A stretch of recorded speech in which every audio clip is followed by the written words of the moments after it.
It was a Friday night in March, 1978, and I was going on a first date.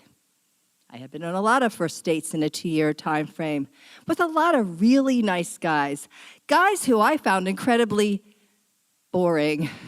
So those guys didn't get a second date, but I was really excited for this one. A bit nervous, too, because I was taking a risk, a big one. This time, I was going out with a guy who had a little bit of bad boy in him, and I didn't find him boring one bit. No, I found him to be interesting and exciting, and I really, really liked him. And I got all that just by talking to him once. So I was hoping to get more than one date with him, which meant this date had to go perfect, which could be a little bit of a problem for me. I'm an open book, no filter, none at all.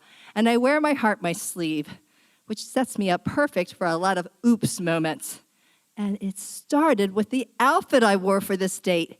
You would think for this guy I would have bought something sexy, right? I bought a one-piece jean jumpsuit.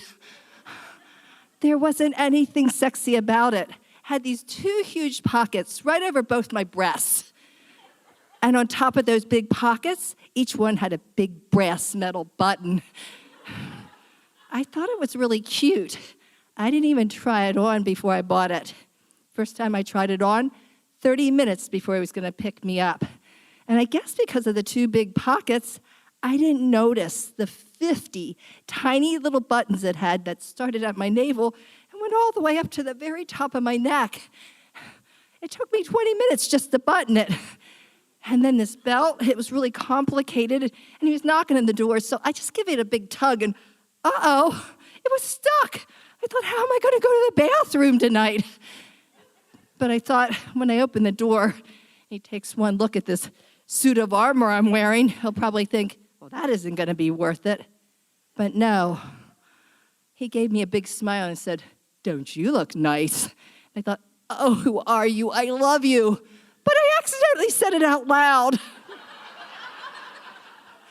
I wasn't even going to make it out the front door, but I looked over at him. He said, you are so funny. That was funny, all right. Good thing he thought I was kidding. I got to the first part of this date, the dinner. He took me to this really cute cafe. It was called the Garden Cafe. We walked inside, and it was candlelit, and we got seated at the corner table. It was all cozy and intimate, and we had to sit really close, and our legs were touching, and uh-oh, immediately I started feeling these tingly feelings running up and down my body. Woo! I never felt those with the other guys. And so when the waiter handed me a menu, instead of looking at it, I was using mine as a fan. I was really hot. And I thought, what am I doing? I looked over at my date, and he was just laughing again. Good thing he thought I was funny, because it got me to the second part of this date. The movie. He took me to Saturday Night Fever. That's right, the beginning of disco, Bee Gees soundtrack, John Travolta dancing. Oh, let me tell you, I came out of that movie, I thought I was John Travolta, singing like the Bee Gees. I was going, stayed alive. And I thought, what am I doing? I'm on a date, hoping for a second one. But I looked over at him, and he was just laughing again.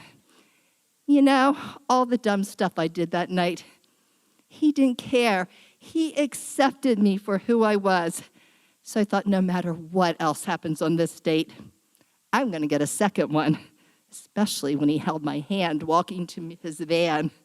That's right, he had a van.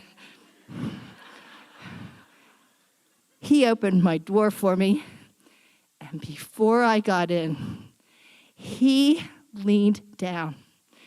And right here in the middle of my lips, he gave me the softest, most tender kiss that I'd ever felt in my life. Oh, I could barely stand it.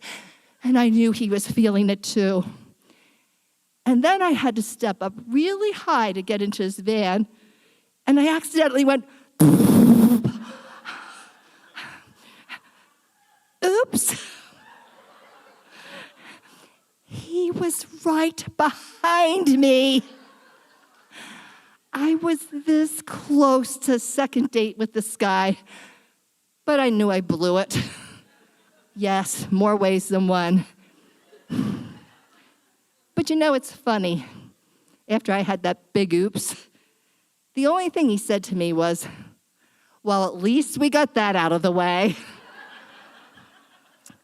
But you know, the 42 years we were married, even up to the last week of his life, Mark never passed up the opportunity to remind me that I farted first. Thank you.